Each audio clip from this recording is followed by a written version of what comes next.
None of us would have predicted a year like 2020. Everything about the year has been upside down and inside out.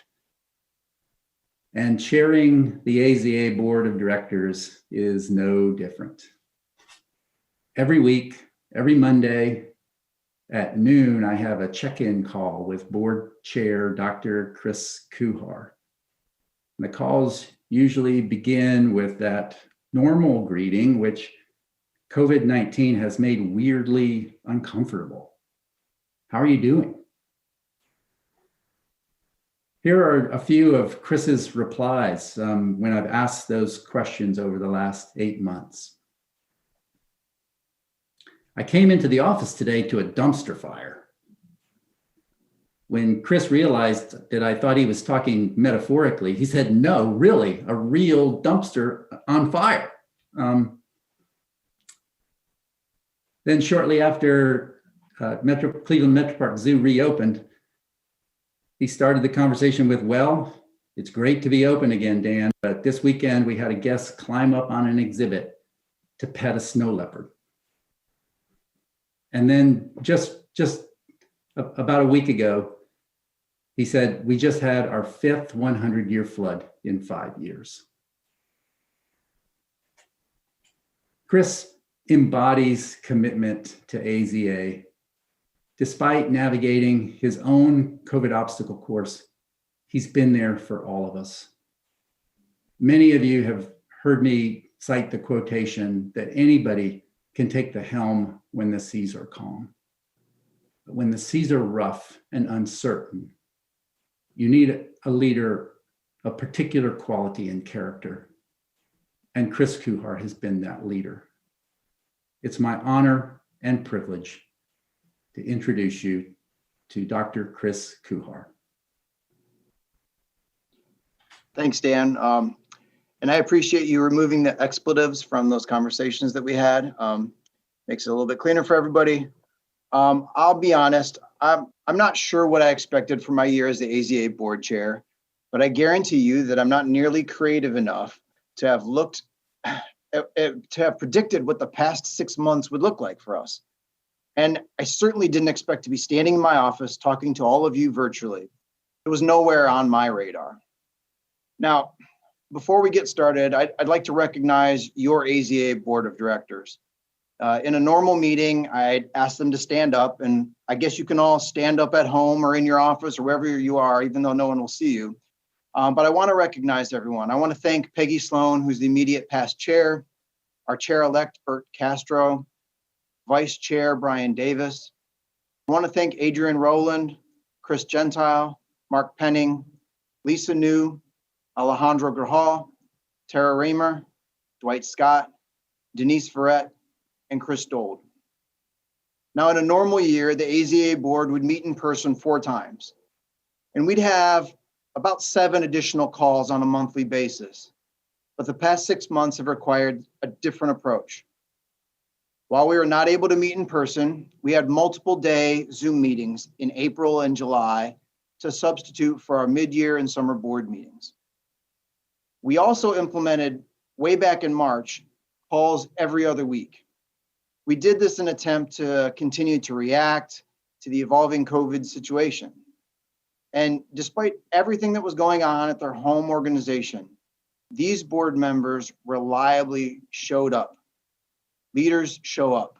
They showed up for those 13 additional Zoom calls.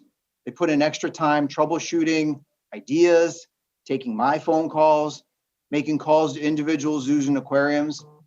They did this with everything going on at their home institutions. Shutdowns, reopenings, hard financial and HR decisions. It's amazing to me that they were so dedicated, and I can't thank all of them enough. I'd also like to recognize the AZA staff, from Dan Ash and Craig Hoover to the entire team of dedicated professionals. Like all of us, there have been cuts. And in the AZA office, many of the team members, maybe all of them, are taking on new roles and additional responsibilities in these tight times. And they continuously answer the call, quite literally, to support our member organizations. They have been amazing, all while working remotely since March. They have done a tremendous job. I can't thank them enough. Now, the directors of the AZA member organizations and our certified related facilities were surveyed multiple times by the board and staff over the past 6 months in an attempt to get a feel for how organizations were weathering the pandemic, how we could help. Now, we use that information to develop communications and strategies for trying to assist as many of those organizations as we could.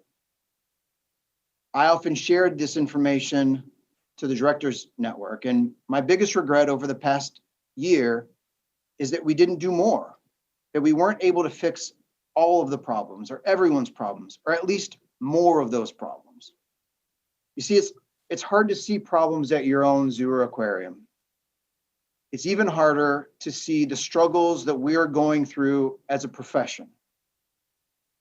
To be honest, there were some dark times for me throughout this ordeal. Some of that was for my own organization as we tried to find a pathway forward. We were one of those organizations that was not able to get PPP funding or any federal operating funding for that matter. And we've had to be creative to keep things on track, like many of our members. It's been hard on my team, and that's hard on a leader. But there are also times when I was deeply troubled and disappointed that we haven't received more support from the outside, support on a more global scale. Now, I'm glad that we're recognized for the economic impact our facilities have in our communities. That seems to be the only point of discussion. We're all so much more than our economic impact, and it's disheartening to see those aspects of our operations ignored.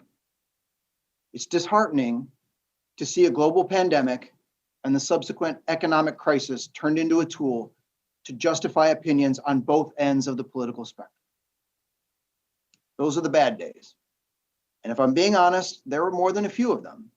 And I suspect many of you who are watching this had those days as well. But then I gather myself. The fact of the matter is that we are in the middle of a global pandemic. COVID-19 is a disease that is zoonotic. It can be transmitted between people and animals. It's not the first zoonotic disease, as Dan and Senator Portman mentioned, and it certainly won't be the last. So it seems to me that we need organizations that actually work with animals on a daily basis and understand them. We need them to step up and talk about the biology of these animals and their needs. Seems to me that we need science education. We need organizations who actually use science, not just talk about it. Organizations who employ PPE on a daily basis. Organizations who understand what contract tracing and quarantine really mean. Organizations who have the ability to reach a broad and diverse audience that trusts them, so they can continue to show the value of science education. Seems to me that we need organizations who value wildlife and the wild spaces that they need. Organizations who understand that the interface between humans and wildlife will determine the future of this planet. Organizations who understand that unregulated trade in wildlife is a recipe for zoonotic disease spread. Organizations who understand that conservation is not a biological process. It is a human process. And maybe most importantly, we need organizations who understand that if you don't want the world to keep burning or get washed away in unprecedented rainfall or fall victim to record storm surges, you have to stop climate change. And to do that, you need wild spaces. You need forests and the animals that create and maintain them. You need fish and coral populations. You need habitats and ecosystem services. And you need people to stop screwing all of that up. It seems to me that you need organizations that can motivate people, not just the youth, but a diverse people, young and old, brown, black, white, rich, poor.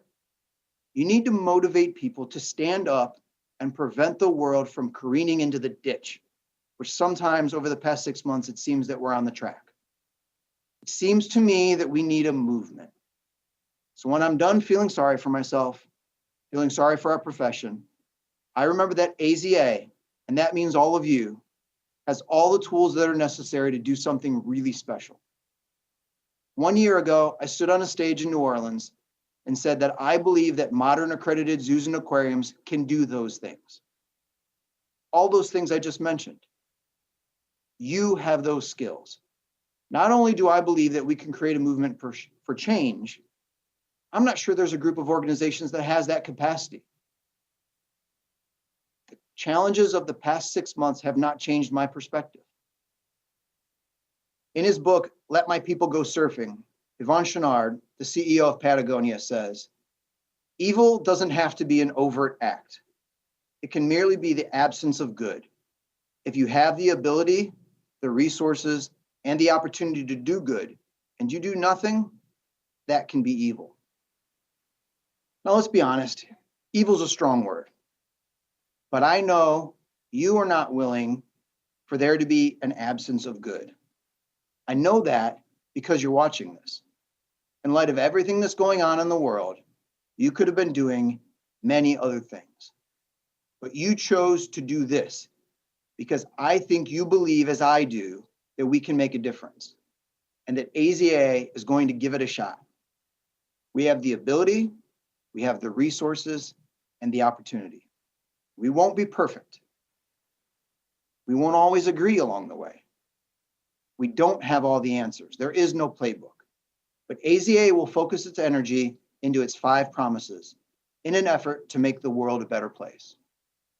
The AZA board and the AZA staff will continue to fight to support our members and provide the framework together for success.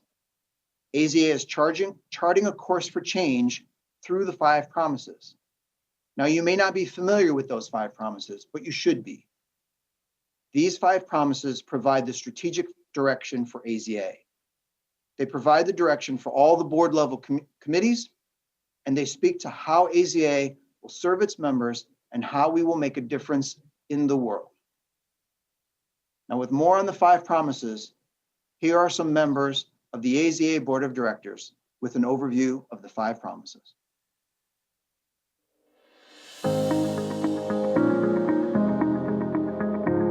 We will promote AZA accreditation as the standard of excellence in the zoo and aquarium profession. Will increase the collective impact of AZA members in animal care, welfare, sustainable population management, and the conservation of wildlife. We will tell powerful stories about the work of AZA accredited zoos and aquariums. We will empower zoo and aquarium professionals to be leaders in their field.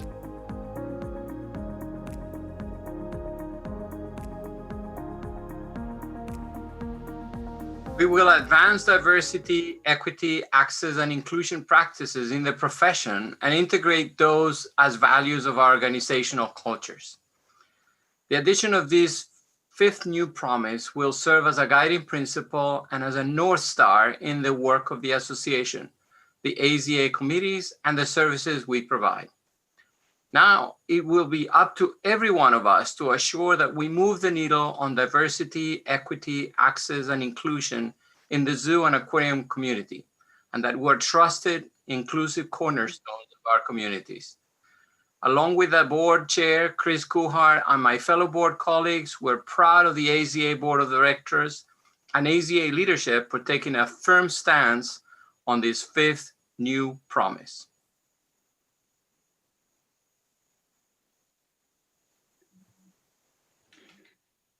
Thank you, Chris, and every member of the AZA Board of Directors for your extraordinary, exemplary leadership during these difficult times. When Chris was talking, it reminded me of what I learned from Admiral Thad Allen at one point. Admiral Allen led the U.S. response to Hurricane Katrina and later to the Gulf of Mexico oil spill. And he told me at a meeting one time that leaders are responsible for their own morale.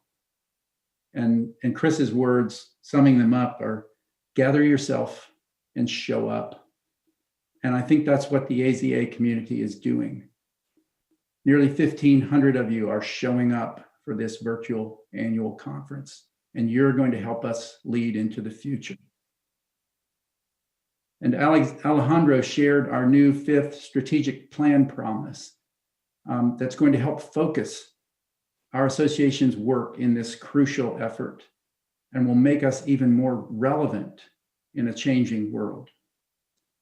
You'll see this reflected in many sessions this week, including tomorrow's general session, Black Voices in Courageous Conversation, moderated by board member Denise Ferret.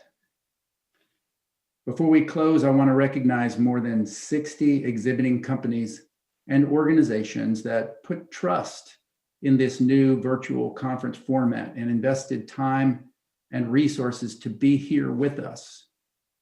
Throughout the week, you'll be able to browse the virtual booths in the exhibit hall. Now, you may wonder, like I did, how do I browse the exhibit hall from my computer? Well, we call it Exhibit Hall Live, and here's how you get there.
Thank you all for being here.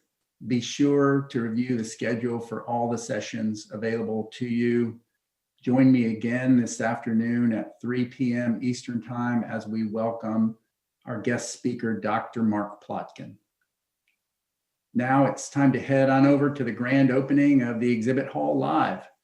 Leading us there is the Ohio State University Marching Band. Let's go.